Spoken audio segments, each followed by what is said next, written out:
Myself Sanjay Kumar Mishra, homeopathic doctor from Barhampur Orissa.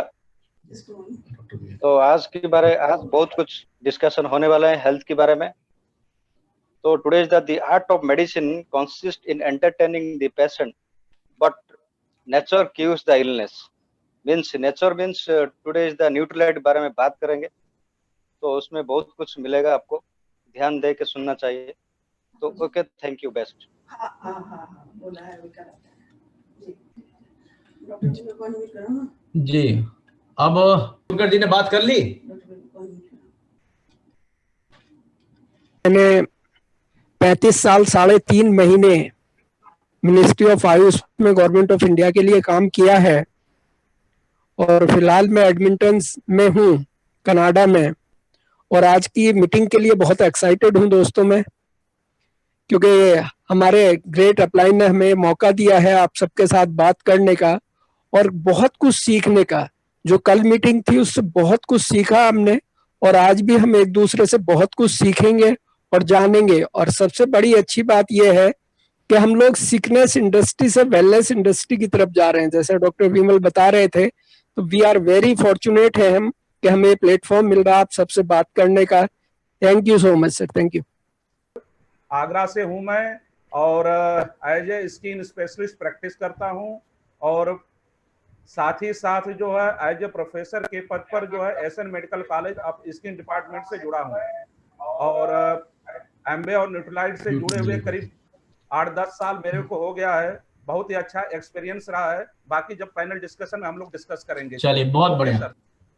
Hello, सबसे पहला सवाल ये है कि हम लोग थोड़ा सा बात करें कि ये जो फ्री रेडिकल के बारे में बात होती है और जो एंटीऑक्सीडेंट्स के बारे में बात होती है, इसके बारे में थोड़ा सा लोगों को जरा क्लैरिफिकेशन मालूम पड़ना चाहिए कि एक्चुअली एंटीऑक्सीडेंट क्या है और फ्री रेडिकल क्या है। क्योंकि अगर यही बात समझ में नहीं आएगी तो शायद हमारे न्यूट्रलाइट की जो असली वैल्यू है वो लोगों तक शायद नहीं पहुंचती। सिर्फ लोग किसी तरह से ठीक हो जाए, किसी तरह से ठीक हो जाए, बस इतनी ही बात रख के शुरू रहते हैं। तो मैं चाहूंगा कि डॉक्टर विमल एक बार शुरू करें with antioxidant and free radicals. Hello hello sir, question repeat कर दीजिए। एक्सीडेंट के बारे में सर पूरी बात ठीक है डॉक्टर साहब, question is before we start anything, हमारा सबसे पहला सवाल ये कि क्या फ्री रेडिकल और एंटीऑक्सीडेंट्स के बारे में थोड़ा सा मालूम पड़े, क्योंकि लोग जो है ना सिर्फ सप्लीमेंट को दवाई की तरह से समझ करके लोगों को इलाज करने के बारे में बस इतनी ही सी बात सोचना चाहते हैं। तो मैं चाहूंगा कि जरा एंटीऑक्सीडेंट्स एंड फ्री रेडिकल्स का जब डिफरेंशिएशन लोगों को थोड़ा समझ में आए तो अच्छा रहेगा। बिल्कुल ठीक सर, बिल्कुल ठीक बताते हैं। बहुत अच्छा टॉपिक है और वाकई में पूरा न्यूट्रलाइट को समझने के लिए ये 2 शब्द समझना बहुत जरूरी है। और यही बिजनेस है जिसमें आकर के एक लेमैन भी एक्चुअली एंटीऑक्सीडेंट क्या होता है उसको बहुत अच्छी तरह समझ पाता है। होता क्या है कि बॉडी के अंदर जो भी रिएक्शंस चल रहे हैं उस पे डे टू डे, हर मिनट, हर सेकंड हमारे अंदर कुछ गंदा ऑक्सीजन जनरेट हो रहा है। जो लोग साइंस के स्टूडेंट्स हैं वो लोग समझ सकते हैं कि एक ऑक्सीजन का जो एटम होता है उसके चारों तरफ 8 इलेक्ट्रॉन्स होते हैं।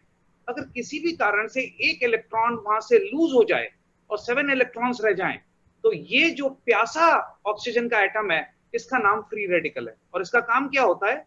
इसका काम ये होता है कि इसको अपना सर्कल पूरा करने के लिए एक इलेक्ट्रॉन किसी से चुराना है।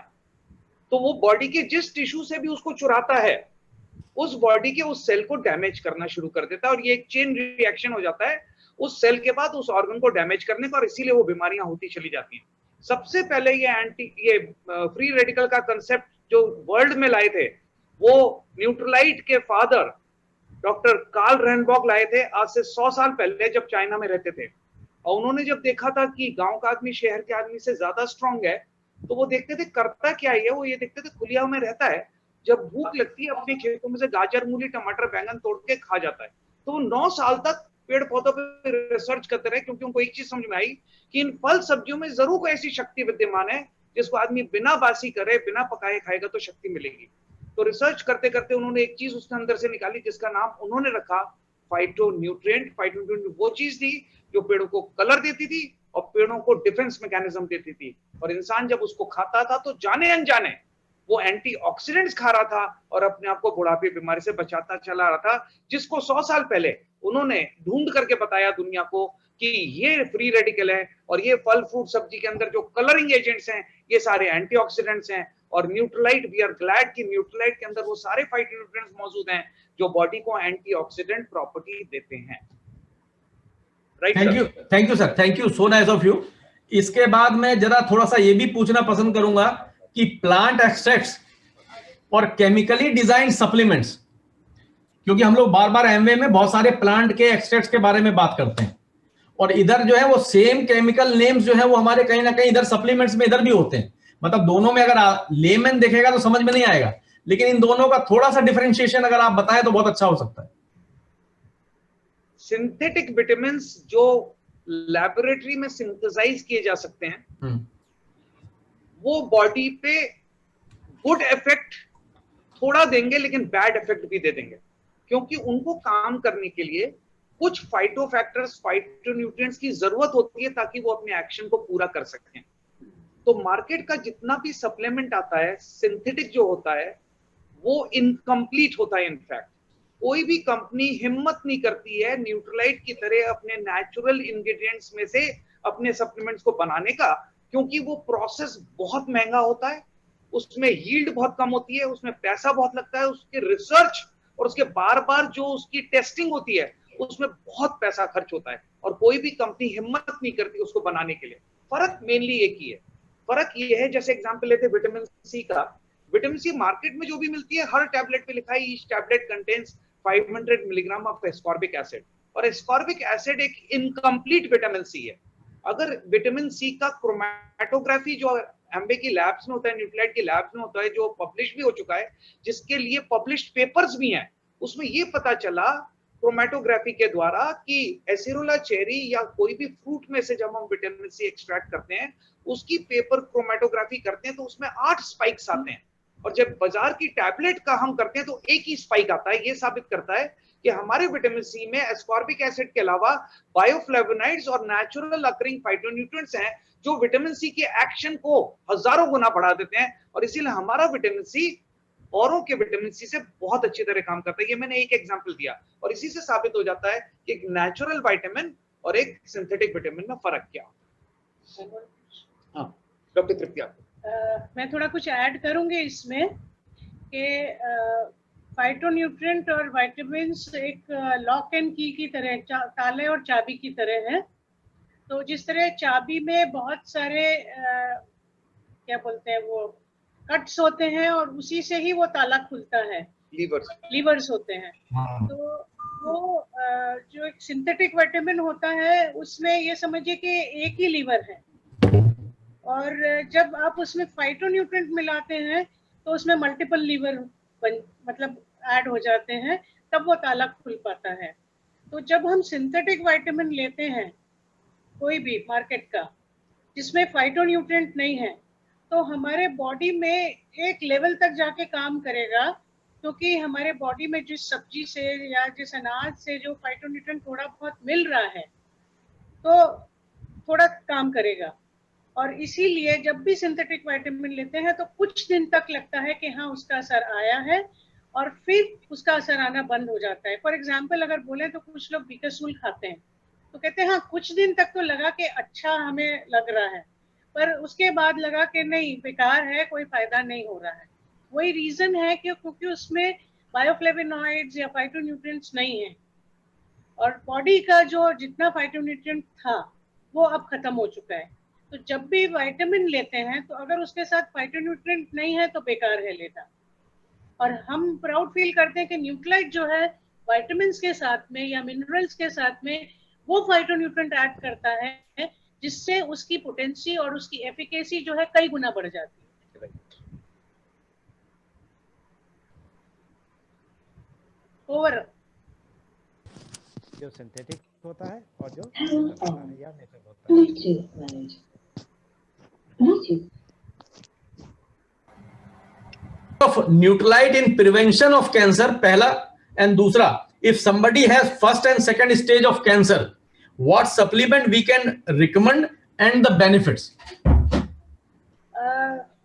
कैंसर में अगर सप्लीमेंट का रोल समझना है तो पहले कैंसर क्यों होता है ये समझना होगा, क्योंकि कोई भी सेल बॉडी का जो है वो मल्टीप्लाई करता है, और जो डॉटर सेल है वो अपने पेरेंट सेल जैसा ही होता है, क्योंकि उसमें उसके पेरेंट का डीएनए आ रहा है।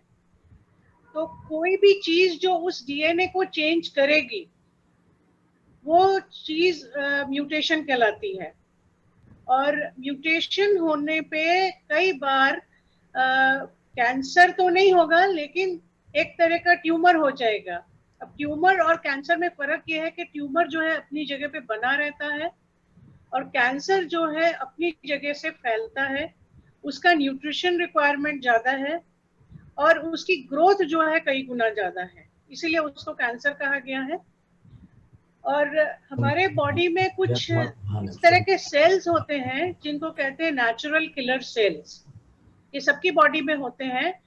तो जहां भी इस तरह के एबनॉर्मल सेल्स बन रहे हैं तो ये नेचुरल किलर सेल जो एक डिफेंस मैकेनिज्म है उनको खत्म करता है। किसी भी कारण से अगर नेचुरल किलर सेल नहीं बन रहा है या कम बन रहा है तो एबनॉर्मल सेल्स ज्यादा बनेंगे विच लीड्स टू कैंसर। अब जो नेचुरल किलर सेल का प्रोडक्शन है वो कई रीजन से कम होता है।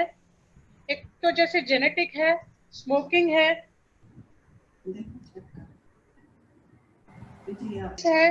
ओबेसिटी या मोटापा है, स्ट्रेस है, हाई फैट डाइट है, स्पेशली ओमेगा 6 वाली डाइट जो है, इनएडिक्वेट फ्रूट एंड वेजिटेबल लेते हैं या एक्सेसिव अल्कोहल लेते हैं, हाई सॉल्ट इंटेक लेते हैं, पोल्यूशन है या तला हुआ या जला हुआ खाना जैसे टिक्की है, बर्गर है, चीजें ज्यादा लेते हैं, या एक्सेसिव सनलाइट में रहते हैं, कुछ इन्फेक्शंस हैं जैसे हेपेटाइटिस सी है या बर्किट्स लिम्फोमा में होता है, और स्पेशली विटामिन डी डेफिशिएंसी। तो जब हम ये देख रहे हैं कि कुछ चीजें हमारे फूड से ही रिलेटेड हैं, जैसे विटामिन डी डेफिशिएंसी है या जिंक डेफिशिएंसी है या डिसबैलेंस ऑफ ओमेगा 6 या ओमेगा 3 का डिसबैलेंस है, तो ये चीजें जो हैं कैंसर को न्योता देती हैं। तो अगर हम इन चीजों को ध्यान से देखें तब हम समझ सकते हैं कि न्यूक्लियोटाइड का कैंसर के प्रिवेंशन में क्या रोल है। फ्रूट्स एंड वेजिटेबल्स हम ठीक से खाते नहीं हैं, जो अगर 8 to 9 सर्विंग्स जैसा कि अब रिकमेंडेड है कि सब तरह के कलर्स 2 कप्स ईच, सब तरह के कलर्स हम लें तो 10 कप फ्रूट एंड वेजिटेबल हो गया, which is practically not possible. हम लोग खा भी नहीं सकते सारे 5 कलर्स और उतना हम डाइजेस्ट भी नहीं कर सकते। तो इसलिए अगर हम सप्लीमेंट लेते हैं तो हमारे जो डेफिशिएंसीज हैं या जो हमारा फ्री रेडिकल बन रहा है, जैसे डॉक्टर विमल ने इनिशियली बताया, या जो ऑक्सीडेशन बॉडी में हो रहा है उससे हम फाइट आउट कर सकते हैं। और कोई भी डिजीज जो है ये सरफेस पे दिखता है, तो उसके लिए मैं एक एग्जाम्पल लूंगी।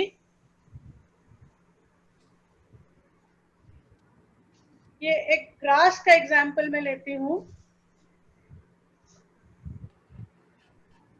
ये जैसे ग्रास है, घास है, इसमें ये एक रूट है, एक रूट ये है। अब जनरली क्या होता है कि जब हम डिजीज की बात करते हैं, बीमारी की बात करते हैं, तो डॉक्टर्स क्या करते हैं कि थोड़ा सा पोर्शन काटा और हटा दिया और हमने सोचा कि डिजीज खत्म हो गई, लेकिन जो अंडरलाइंग फैक्टर है, ये जड़ तो रह गई, ये जड़ रह गई, ये जड़ रह गई, ये फिर से ग्रो करेगी। ये जो है हमारे बॉडी के अंदर जो फ्री रेडिकल है या जो डेफिशिएंसीज हैं उनको नहीं हटाया गया है, सुपरफिशियली डिजीज को खत्म करने की कोशिश करते हैं। ये कोई भी क्रोनिक डिजीज हो या कैंसर हो, हमने रूट कॉज वहीं छोड़ दिया है, हमने सिर्फ ऊपर से हटाया है। तो जो भी डेफिशिएंसीज को अगर हम पूरा करेंगे, हम जब तक जड़ को नहीं हटाएंगे, जो वो डेफिशिएंसीज को नहीं पूरा करेंगे, तब तक हम डिजीज को नहीं खत्म कर सकते। और वो डीएनए लेवल पे ही जाके हमको वर्क करना पड़ेगा। और जितने भी हमारे सप्लीमेंट्स हैं, न्यूक्लियोटाइड के सप्लीमेंट्स हैं, वो डीएनए लेवल पे जाके काम करते हैं। अब जहां तक स्टेज 1 एंड 2 कैंसर की बात आती है, डिपेंड करता है कि पेशेंट ट्रीटमेंट में है या आफ्टर ट्रीटमेंट है। ड्यूरिंग ट्रीटमेंट हम लोग प्रोटीन डेली और ओमेगा, आयरन, कैल्शियम, इसके अलावा कोई भी एंटीऑक्सीडेंट नहीं देते, क्योंकि कीमोथेरेपी और रेडियोथेरेपी का जो प्रिंसिपल है ट्रीटमेंट का, कीमोथेरेपी या रेडिएशन अंदर जाके फ्री रेडिकल बना के कैंसर सेल को किल करता है। सॉरी। तो अगर हमने एंटीऑक्सीडेंट दे दिया तो वो फ्री रेडिकल जो थेरेपी बना रही है उसका पर्पस खत्म हो गया। तो उस दौरान जिस टाइम पे ट्रीटमेंट चल रहा है उस दौरान कोई एंटीऑक्सीडेंट नहीं देते। ट्रीटमेंट खत्म होने के बाद में हम कोई भी एंटीऑक्सीडेंट फ्रीली दे सकते हैं, चाहे वो मल्टी कैरोटीन हो, चाहे वो फ्रूट एंड वेजिटेबल एक्सट्रैक्ट हो, चाहे वो विटामिन ई हो, anything. But during treatment either in stage 1, 2 कोई एंटीऑक्सीडेंट ड्यूरिंग ट्रीटमेंट नहीं देते। बिफोर एंड आफ्टर ट्रीटमेंट हम लोग कुछ भी दे सकते हैं। Foundation products all during treatment are advised. Thank you doctor साहब, thank you, so nice of you. अभी मेरा एक क्वेश्चन है डॉक्टर विवेक से। डॉक्टर साहब, डॉक्टर विवेक, ट्रीटमेंट जो है वो ये कहा जाता है कि जब हम लहसुन खाएंगे, प्याज खाएंगे, ऐसी कुछ चीजें खाएंगे तो उससे हमारे होम्योपैथिक के मतलब जो ट्रीटमेंट में दिक्कत आती है। तो क्या हम लोग अपनी गार्लिक उसे नेटवर्क खराब चल रहा है जो होम्योपैथिक ट्रीटमेंट लेता हो?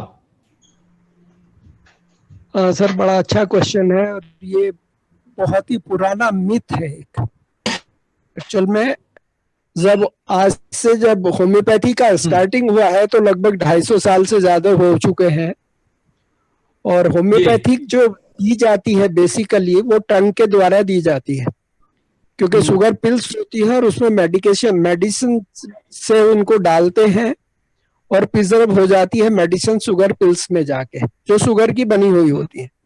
तो जब हम किसी आदमी को होम्योपैथिक दवाई खाने के लिए बोलते हैं तो बेसिकली उसको बोलते हैं कि भाई 4 पिल्स या ये डिफरेंट साइज की पिल्स होती, तो नंबर ऑफ पिल्स काउंट करता है कि वो किस साइज की पिल्स है। जनरली 30 नंबर जो पिल्स यूज करते हैं तो हम लोग उसको सजेस्ट करते हैं कि भाई 4 गोली लेना है। अब यहाँ पे एक तो लोगों के दिमाग में ये आता है कि भाई ज्यादा हो जाएंगी तो क्या होगा, कुछ नहीं होगा। यदि आप 1 ग्राम भी खा रहे हैं तो भी 1 डोज है और 2 पिल्स भी खा रहे हैं तो भी 1 डोज है। पर्पज ये था इन चीजों को अवॉइड करने का, क्योंकि होम्योपैथी आप जीभ पे डाल रहे हैं और वहां से उसका एक्शन शुरू होगा।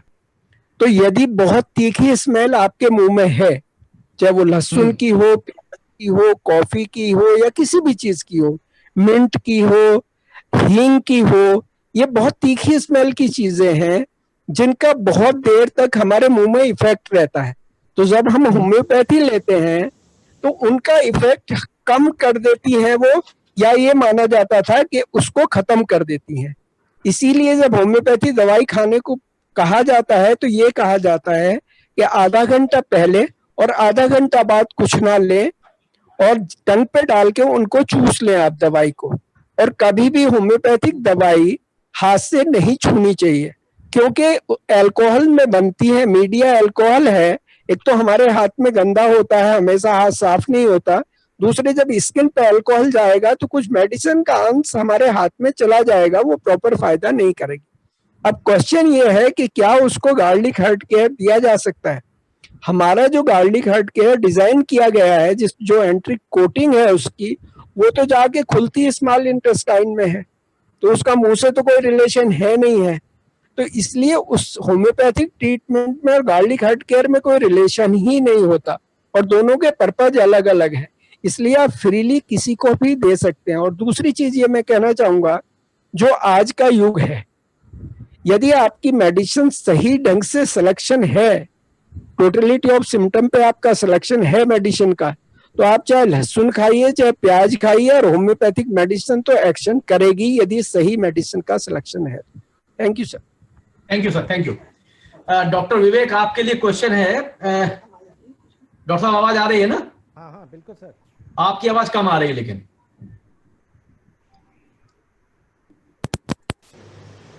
जी सर। ठीक है, हाँ बढ़िया। Can we see any difference in developmental milestone of a child if mother is taking और नॉट टेकिंग न्यूक्लियोटाइड और other supplement during her pregnancy? बड़ा सिंपल सा सवाल यह है कि किसी बच्चे के जन्म पे हम ये डिफरेंशिएशन कर पाएंगे कि अगर उसकी माँ ने हमारे जो न्यूक्लियोटाइड के सप्लीमेंट लिए हैं तो क्या डिफरेंशिएशन है, और है तो क्या डिफरेंशिएशन है, और अगर सप्लीमेंट नहीं लिए तो अक्सर क्या होता है? बहुत अच्छा क्वेश्चन है सर जी। तो इसको मैं एक ओरिजिनल कहानी से बताता हूँ जी। हमारी टीम में एक मिस्टर है, दोनों हस्बैंड वाइफ दोनों टीचर थे, और वाइफ पोस्टेड थी यहाँ से 200 किलोमीटर दूर, और हस्बैंड थे यहाँ पर सुल्तानपुर में। जी। माँ अपने बच्चे को इतना भरसक कोशिश करती हो सकती है उतना करती है, उसके लिए मेहनत करती है, और वो उसको जितना सब कुछ हो सकता था वो करती थी, लेकिन बच्चा उसका अक्सर बीमार रहता था। उस बच्चे को लेकर के वो बहुत परेशान रहती थी। आसपास के डिस्ट्रिक्ट में उन्होंने जितना हो सकता था दिखाया, जो जो उनसे इन्वेस्टिगेशन कहा गया वो इन्वेस्टिगेशन उन्होंने किए। सुल्तानपुर में आते थे तो यहाँ पे सुल्तानपुर में हमारे और साथियों को उन्होंने दिखाया। किसी ने मेरा पता बताया तो मेरे पास, और मेरे पास भी मैं भी ट्रीटमेंट देता था। एक दिन उन्होंने मुझसे ये पूछा कि डॉक्टर साहब मेरा बच्चा का दवा खा के ही दिएगा? इस घटना से मैं उनके पास बैठा और उनसे मैंने पूछा, उनकी हिस्ट्री ली, तो पता चला कि 9 महीने में 7 महीने तक बच्चे मतलब माँ ने केवल दवा खा खा करके बच्चे को बड़ा किया है। तो लिहाजा क्या होता था, उसको जाड़े के दिन में भी पसीना आता था, और जैसे ही उसकी इम्यूनिटी जो है थोड़ी बढ़ती थी, बीमार पड़ता था, फिर हम लोग दवा देते थे, इम्यूनिटी उसकी गिरती थी। यही प्रोसेस चला था पिछले 6-7 साल, पिछले 4-5 साल से। अच्छा। तो मैंने उससे ये कहा कि देखो तुम्हारे पास खोने के लिए कुछ नहीं है, तुम चाहो तो ये सप्लीमेंट्स उसको खिला सकते हो।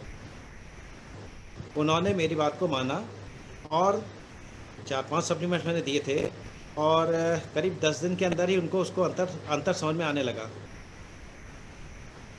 और करीब महीने भर तक होते होते वो उन सप्लीमेंट्स के फ़ैन हो गए, और उन्होंने उस सप्लीमेंट्स को कंटिन्यू कर लिया। बच्चा जो बिल्कुल सुस्त पड़ा रहता था खेलने लगा, सब कुछ मतलब सब कुछ बदल गया।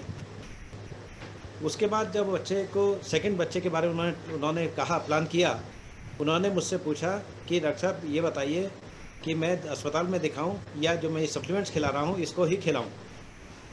मैंने कहा फैसला तुम्हारे हाथ में है, तुम देख चुके हो सप्लीमेंट्स की ताकत क्या है।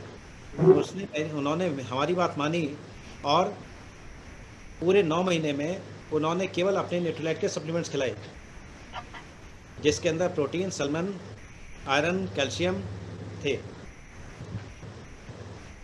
जब बच्चा हुआ, वाइफ की उम्र की कद क्या कहते वेट था 42 किलो, लेकिन बेबी हुआ 4 किलो का।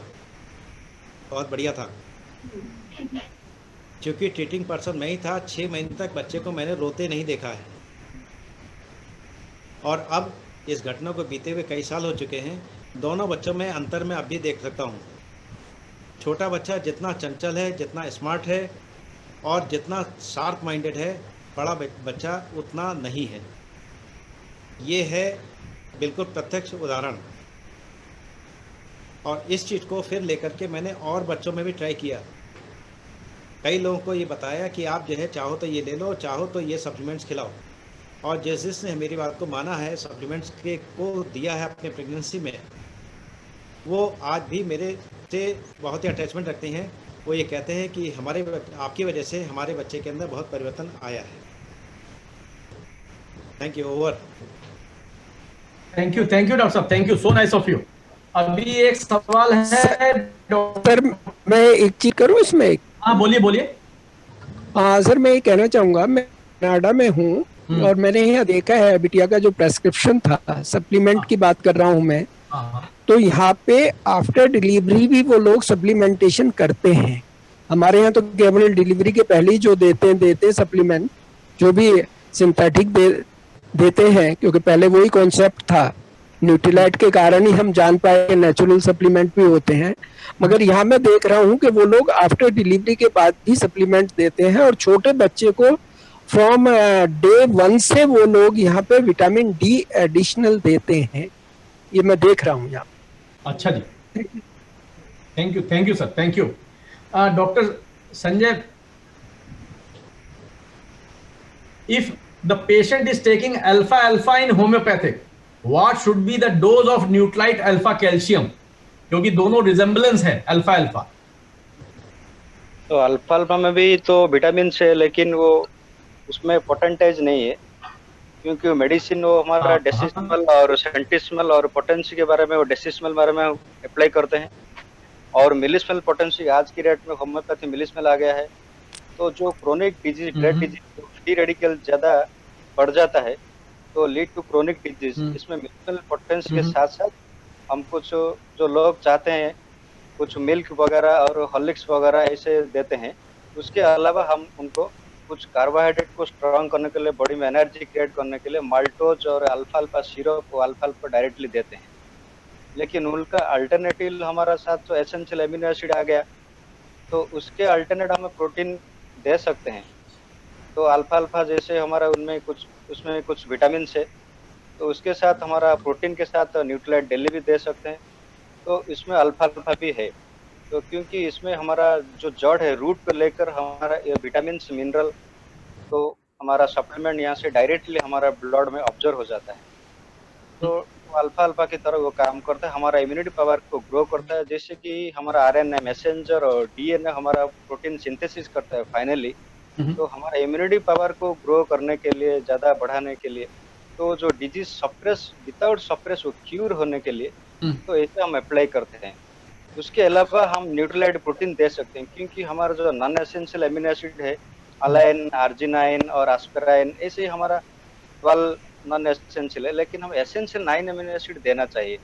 क्योंकि हिस्टाडिन, देखिए एक पेशेंट का वो जॉइंट पेन है, उनका वाइटल फोर्स वीक है, तो हमें हिस्टाडिन जिसका रिमेटिक आर्थराइटिस है और एलर्जिक है और कुछ वगैरह क्रोनिक डिजीज लिंक है, तो इससे हिस्टाडिन चाहिए, उसमें अल्फा में नहीं है। तो अल्फा के साथ तो उसमें मल्टीविटामिन, उसके साथ हमें एमिनो एसिड देना चाहिए। ये तो हमारा जनरल साइंस की बात है, लेकिन ये न्यूट्रिशन के साथ ऐड रहेंगे तो फैमिली हमारा बूस्ट रहेंगे। क्योंकि उसमें आइसोल्यूसिन, ल्यूसाइन और लाइसाइन, मिथियोनाइन, फिनालानाइन ऐसा है कि देखिए एक पेशेंट का जो व्हाइट स्पॉट हो जाता है, उसको बोलते हैं विटिलिगो, उसका क्यूर नहीं, वो सप्रेस के लिए हम इधर उधर घूम रहे, लेकिन ज्यादा अल्फा दे सकते हैं। उसके साथ हम प्रोटीन को ऐड करेंगे फाउंडेशन पार्ट में, तो वो सनलाइट को प्रोटेक्ट करेगा। जो फिनालानाइन हमारा एमिनो एसिड है, वो व्हाइट स्पॉट को क्यूर करेगा।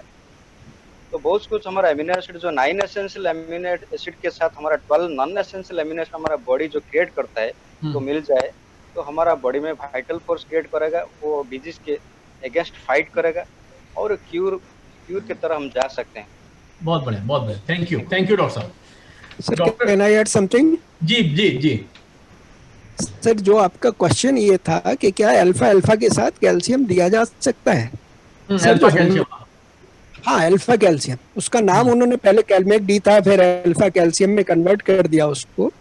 उसका सोर्स कुछ भी हो, मेरा सिंपल सजेशन ये है कि सर जो हम कैल्शियम लेते हैं वो कैल्शियम की पूर्ति के लिए लेते हैं, और किसी भी होम्योपैथिक ड्रग में कोई भी उसको मिलीग्राम में या माइक्रोग्राम में हम लोग नाप नहीं सकते कि किसी में होम्योपैथिक ड्रग में इतना कैल्शियम उसकी बॉडी इंटेक कर रही है। अच्छा, तो इसलिए दोनों का थ्योरी अलग है। अच्छा, अल्फा कैल्शियम लेने की थ्योरी अलग है और वो थ्योरी एक अलग है। बहुत बढ़िया, जो डॉक्टर साहब ने शेयर। बहुत बढ़िया। डॉक्टर सोनकर, आप रिक्वेस्ट है कि लेडी हैं 42 इयर्स की, और उनके फंगल जो है ना, वो लेग्स के जो है अंगूठे में, पैर में, अंगूठे में, एड़ी में, इनमें मतलब फंगस लग जाती है और वायरसेस इन्फेक्शन हो जाता है टो में। इसके लिए क्या सप्लीमेंट्स आप रेफर कर सकते हैं? सर, अगर हम फंगल है, अगर नाखून या शरीर पर अगर चकत्ते बन रहे हैं या रिंग बन रही है और उनको ईचिंग हो रहा है, तो एक तो पहले तो उनको प्रॉपर ट्रीटमेंट ही, फंगल ट्रीटमेंट ही हमें चलाना चाहिए जी। और जो पर्सनल हाइजीन है जी, पर्सनल हाइजीन को मेंटेन कराना बहुत जरूरी है। अच्छा। और दूसरी बात यह है कि अगर हम न्यूट्रालाइट की बात करें तो स्किन में चाहे वो सुपरफिशियल इन्फेक्शन हो या क्रॉनिक कोई इलनेस हो, जैसे सोरियासिस हो गया या अर्टिकेरिया हो गया, है ना, जो एलर्जी की जो समस्याएं हैं, अगर स्किन की कोई भी प्रॉब्लम है तो हमें बेसिकली एक होलिस्टिक अप्रोच लेकर के काम करना चाहिए। और होलिस्टिक अप्रोच में हमें ट्रीटमेंट के साथ साथ में अपने हेल्थ को भी फोकस करना चाहिए। अगर हम ट्रीटमेंट और हेल्थ, अगर ये दोनों को हम साथ में लेकर के चलते हैं तो जो बीमारी, जैसे फंगल इन्फेक्शन का आपने यहाँ पर जिक्र किया, तो फंगल इन्फेक्शन जब हम है तो सुपरफिशियल इन्फेक्शन, लेकिन जो उसकी मेडिसिन चलती है वह रेगुलरली अगर देखा जाए तो 3, 4, 5 मंथ तक चलती है और कई सारे मेडिसिन हम इनटेक करते हैं। और उस मेडिसिन की अगर हमें एफिशिएंसी बढ़ानी है तो हमें अपने हेल्थ को फोकस करना पड़ेगा। तो हमारे पास में अगर कोई भी मरीज आता है तो मैं तो पहले उसको पूरा उसकी प्रॉपर हिस्ट्री टेक करने के बाद उसको ट्रीटमेंट के साथ में एक फार्मूला उसको मैं जरूर बताता हूँ। फर्स्ट जो हमारे पास फर्स्ट टाइम कंसल्ट के लिए आता है कि आप अगर आप इस बीमारी से आप चाहते हो कि फ्यूचर में ना हो तो ये बीमारी का ट्रीटमेंट तो मैं आपके साथ शुरू कर रहा हूँ, इसमें 3-4 मंथ तो लग जाएंगे, लेकिन आप चाहते हो जल्दी ठीक हो जाए। और तो एक फार्मूला आपको मैं बता रहा हूँ कि आपको अपने हेल्थ पर फोकस करना पड़ेगा और हेल्थ पर फोकस करने के लिए एक बड़ा सिंपल सा है कि हेल्थ कोई आपको पैसे से नहीं दे सकता, उसको आपको अर्न करना पड़ेगा। और अर्न जो है 5 शब्दों से बना हुआ, EARNS। ई का मतलब है, या इनको जो है ई का मतलब है एक्सरसाइज। अगर आप अपनी बॉडी को 30 to 40 मिनट, चाहे ब्रिस्क वॉकिंग या जो भी है मेडिटेशन, मतलब आप करते हो 30 to 40 मिनट एक्सरसाइज, तो वो बॉडी के अंदर आप जैसे बॉडी हमारी वार्म होती है या स्वेटिंग होना शुरू होता है तो उस वक्त जो है एक एंडोर्फिन नाम का जो है हार्मोन्स हमारी बॉडी के अंदर रिलीज होता है जो हमारी बॉडी को दिन भर तरोताजा रखता है। इसलिए 30 to 40 मिनट्स की एक्सरसाइज मस्ट होता है। सेकेंड थिंग्स जो है ए आता है, ए का मतलब एटीट्यूड, क्योंकि हमारी जो स्किन की समस्याएं होती हैं उसमें स्ट्रेस का बहुत बड़ा रोल होता है और स्ट्रेस डिपेंड करता है आपके एटीट्यूड पर। कोई होता है वो बार बार उस बीमारी के बारे में सोचता है, बीमारी हो ये कौन सी बीमारी हो गई, दवा खाते हैं ठीक होता है फिर हो जाता है, दवा खाते हैं ठीक होता है फिर हो जाता है। तो उसके बॉडी के अंदर हम देखते हैं कि वो जो है एक एटीट्यूड उसका ये बन जाता है कि कौन सी बीमारी को वो स्ट्रेस में चला जाता है। तो अगर वो पॉजिटिव अपना एटीट्यूड रखे कि हमें कोई भी बीमारी हो या हम डॉक्टर से इलाज करेंगे या प्रॉपर कंसल्टेशन लेंगे ठीक हो जाएंगे और मैं अपने हेल्थ पर फोकस करूंगा तो जल्दी ठीक हो जाऊंगा। तो हम उसको एटीट्यूड को बताते हैं कि आप अपना एटीट्यूड पॉजिटिव रखो। फिर इसके बाद में EAR, रेस्ट। किसी भी हेल्थ, अगर हमें प्रॉपर हेल्थ रखना तो रेस्ट, हमारी बॉडी को रेस्ट बहुत जरूरी है। एटलीस्ट डीप स्लीप, क्योंकि उस वक्त जब हम डीप स्लीप करते हैं तो उसमें हमारी बॉडी की रिपेयरिंग होती है, हीलिंग होती है और ये एटलीस्ट हमारी बॉडी को 6 to 8 आवर तो चाहिए ही चाहिए मिनिमम जो है। और वो स्लीप इस तरह की होनी चाहिए कि जैसे एक बच्चा है दिन भर खेलता कूदता और शाम को सो जाता है, उसको देश दुनिया से पता नहीं, तो उसी तरह की स्लीप होनी चाहिए। फिर इसके बाद में जो है 3 to 4 लीटर्स, आज की डेट में वो गर्मी वैसे भी है, ड्रिंकिंग वाटर इनटेक, क्योंकि हमारा 60% पार्ट अगर आप देखें तो वाटर का ही है, बॉडी में 60% वाटर ही है। तो इसे, और वो बहुत हेल्प भी करता है हमारे फ्री रेडिकल को स्क्वेंच करने में। इसके बाद जो रोल आता है वो न्यूट्रिएंट का, और न्यूट्रिएंट को तो मैं इस तरह से उनको समझाता हूँ कि आप जो भी भोजन ले रहे हो आज के सिनेरियो में, वह जो है जैसे आप इसको इस तरह से समझ सकते हो कि जैसे एक बच्चा है स्कूल जाता है, ट्यूशन, इसके बाद भी उसको ट्यूशन लेना पड़ता है, स्कूल जाता है वह सारी वो पढ़ाई करता है लेकिन कुछ कमियां उसके शरीर के अंदर रह जाती, कुछ उसके पढ़ाई में कुछ रह, तो पेरेंट्स क्या करते हैं उसके लिए ट्यूटर लगा देते हैं। उसी तरह से आप अपने भोजन की थाली को प्रॉपर तरीके से सुधारो, जितना हो सके ग्रीन वेजिटेबल्स वगैरह व्हाटएवर जो है जो आप खा सकते हो उसको सुधारो। और साथ में जो है मैं आपको कुछ सप्लीमेंट बता रहा हूँ, उसको प्रॉपर तरीके से इनटेक करना शुरू करोगे तो आपकी हेल्थ बेटर हो जाएगी। तो ये इस तरह से करके अर्न्स की फार्मूले को मैं अपने हर पेशेंट को, स्पेशली जो क्रॉनिक डिजीज या जिसमें लॉन्ग टर्म ट्रीटमेंट चलना होता है, उसको समझाते हैं। तो इस तरह से अगर हम होलिस्टिक अप्रोच में, कुछ सप्लीमेंट में सर मैं पहला सप्लीमेंट पीडीओ को ही रिकमेंड करता हूँ, क्योंकि हमें सामने वाले, चूंकि एज ए डॉक्टर मैं उसके बजट को भी देखता हूँ, वो सारी चीजें हमारे पास पीडीओ जो पैक होता है उसको मैं इस तरह से भी नहीं बताता हूँ, पहले उसको भी एक तरीके से समझाता हूँ कि देखो ये न्यूट्रिशन क्यों जरूरी है आपको, आप इसको इस तरह से समझ लो कि जैसे कि जैसे मैं प्रोटीन और डेली ओमेगा के बारे में बताना है, तो मैं उसे ये बताता हूँ कि आप अब एक दीवार ले लो, दीवार किस चीज से बना हुआ है, मैंने पहले फाउंडेशन को उसको लेकर के होता है कि अगर आपकी फाउंडेशन मजबूत है तो आप जो है हमेशा हेल्दी बने रहोगे। और फाउंडेशन मजबूत करने के लिए हमें 3 चीजों की जरूरत होती है हमारे बॉडी के अंदर। प्रोटीन, क्यों? क्योंकि वो हेयर से लेकर नाखून तक का निर्माण करती है। दूसरा जो है विटामिन, मिनरल्स और एसेंशियल फैटी एसिड। और इसको आप इस दीवार के परिभाषा एग्जाम्पल से आप समझ सकते हो, जैसे हमारी ये दीवार है, दीवार क्या है, दीवार में ब्रिक है और ब्रिक, 2 ब्रिक के बीच में सीमेंटेड मटेरियल है, तो ब्रिक हमारा जो प्रोटीन हो गया और जो सीमेंटेड मटेरियल है वह जो है हमारा विटामिन, मिनरल और एसेंशियल फैटी एसिड। अगर ये चीजें उसी तरह से हम आपको रिकमेंड कर रहे हैं, अगर आप इसे रेगुलर लेते रहते हो तो आने वाले समय में आप ये देखोगे कि जो बीमारी आपको 3-4 पार्ट या बहुत जल्दी आप हील भी कर जाओगे, बहुत जल्दी स्वस्थ भी हो जाओगे। तो पेशेंट को होलिस्टिक अप्रोच को, बहुत बढ़िया। Thank you. Thank you. साल का कोई एबनॉर्मल चाइल्ड है और जो चल पा रहा है लेकिन वॉक नहीं कर पाता है, काम नहीं कर पाता है, क्या हम उसको कोई सप्लीमेंट्स के थ्रू बेनिफिट दे सकते हैं? सर जी, मेरे पास कई सेरेब्रल पैल्सी के मरीज हैं। सेरेब्रल पैल्सी के मरीज की पहचान ये होती है कि वो ना चल सकते हैं, ना बैठ सकते हैं, ना बोल सकते हैं। हाँ, ये एक्टिविटी वो माँ बाप के पर बोझ के रूप में होते हैं। और जब भी आए हैं जी, तो मैंने उनको सप्लीमेंट्स के रूप में किड्स ड्रिंक से स्टार्ट किया है। बाद में उसमें कुछ और ऐड भी किया है, जैसे कैल्शियम भी ऐड किया है। अब हाल में DHA आ गया है, ये भी मैं दे रहा हूँ। और इनको देने से फायदा इतना हुआ है कि बच्चे चलने लगे हैं, वेरी गुड, बोलते हैं, अपना काम भी करने लगे हैं। हाँ, थोड़ा सा पीछे जरूर हुए हैं, लेकिन वो माँ बाप के पर अब बोझ नहीं है। अरे वाह, वेरी गुड, बहुत बढ़िया, बहुत बढ़िया डॉक्टर, थैंक यू।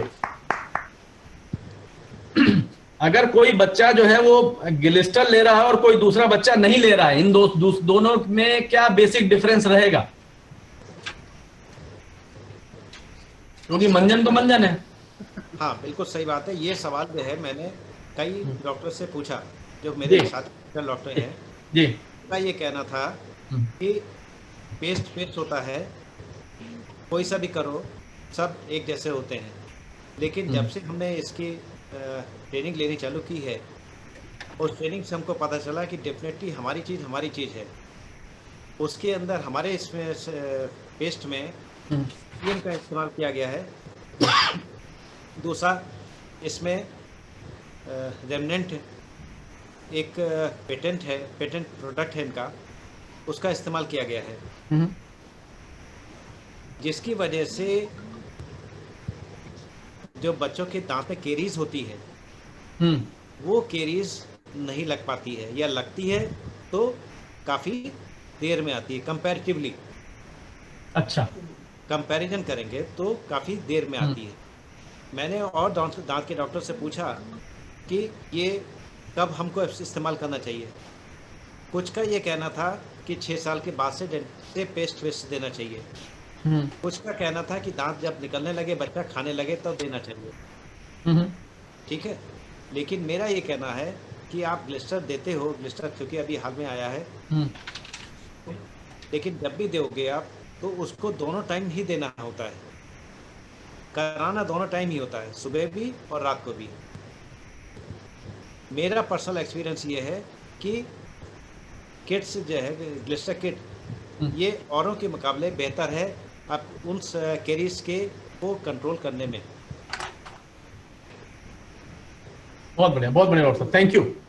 अरे डॉक्टर विमल, आपसे कुछ पूछना है।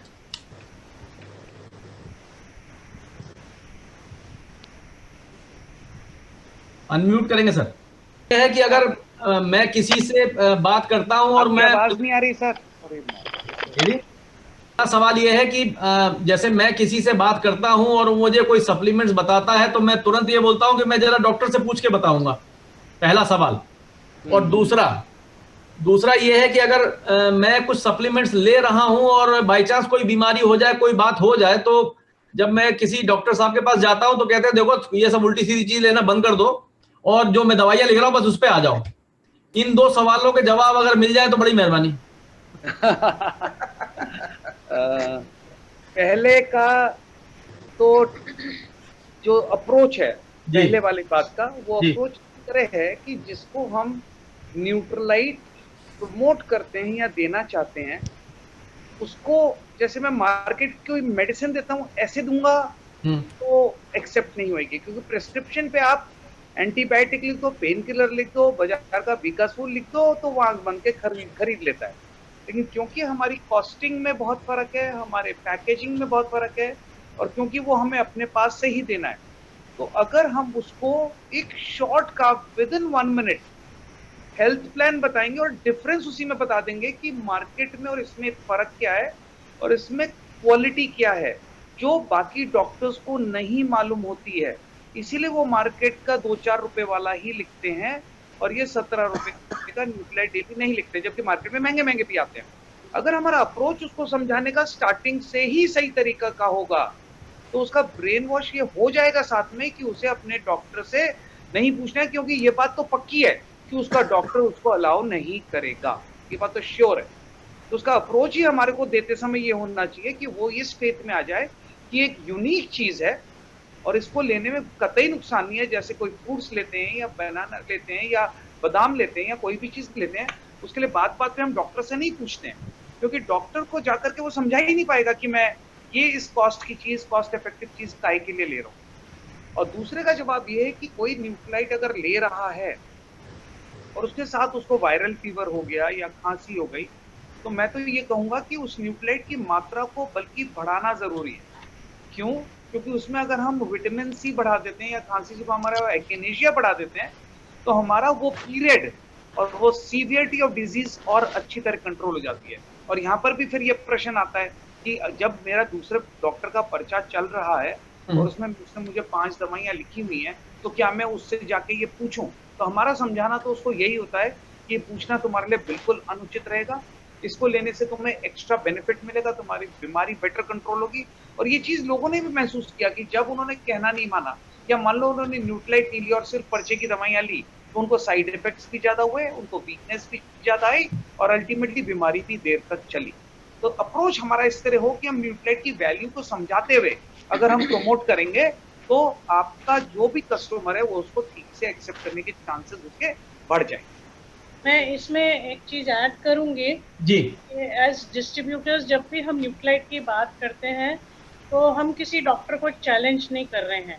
अगर हमको अपना कॉन्फिडेंस लेवल जो है न्यूक्लियाइड के प्रति और अपने लिए बहुत बढ़ा के रखना पड़ेगा, तो एज ए नॉन मेडिको, क्योंकि आप जब पर्चे के साथ में बात कर रहे हैं तो आप एक अनसीइंग वे में एक डॉक्टर को चैलेंज कर रहे हैं। इसलिए मैं हर आईपीओ को बताती हूँ और मेरे को खुद भी फेथ ही इस पे ही आया जब हमने ये वाली बुक पढ़ी, न्यूक्लियाइड स्टोरी। करेक्ट।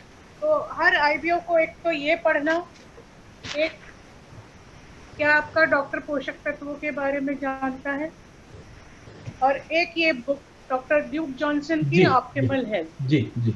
ये 3 बुक्स जो हैं अगर कोई भी आईपीओ पढ़ लेता है तो इनफैक्ट न्यूक्लियाइड प्रोडक्ट्स की नहीं पर न्यूक्लियाइड क्यों लेना चाहिए और न्यूक्लियाइड बॉडी में किस तरह इफेक्ट करता है, न्यूक्लियाइड कैसे शुरू हुआ, किस तरह डॉक्टर कार्ल रेनबर्ग ने 1960s में ही हेल्थ को और सप्लीमेंटेशन को जोड़ दिया था, ये समझ में आ जाता है। और जब उस कॉन्फिडेंस लेवल से हम अपने कस्टमर के साथ में बात करते हैं तब वो ये वाले सवाल नहीं उठाएगा कि क्या मैं अपने डॉक्टर से पूछूं, क्योंकि आप उसके जवाब पहले ही दे चुके हैं। Thank you sir. जी डॉक्टर साहब, ये थायराइड के बारे में सप्लीमेंट्स जरा बताएंगे बस ब्रीफ में।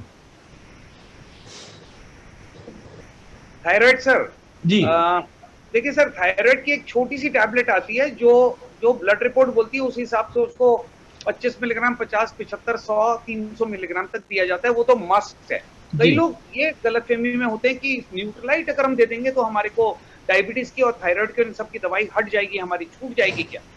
क्वेश्चन एक ही होता है कि जो चीज बॉडी में नहीं बन रही है उसको रिप्लेस करना तो जरूरी है, और थायराइड वो रिप्लेसमेंट थेरेपी है, वो भी एक तरह से सप्लीमेंट ही है।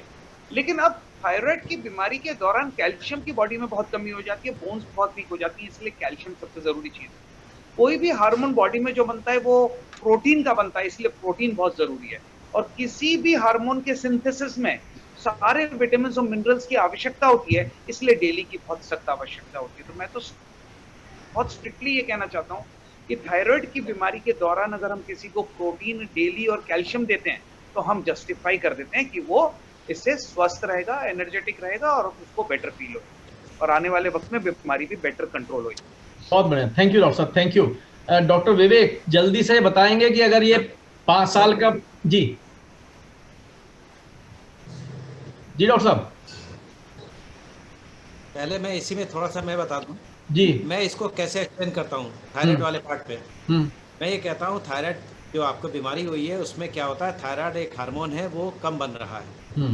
और थायराइड क्या होता है, थायराइड जो मतलब ये हार्मोन जो होता है प्रोटीन और विटामिन का मिलकर बना होता है। अगर आपके खाने में प्रॉपरली नहीं जा रही है तो क्या होगा कि रॉ मटेरियल कम जा रहा है, और जब रॉ मटेरियल कम जा रहा है तो डेफिनेटली आपका जो थायराइड हार्मोन है वो कम बनेगा, और जब कम बनेगा तो आपको थायराइड तो होगी ही होगी।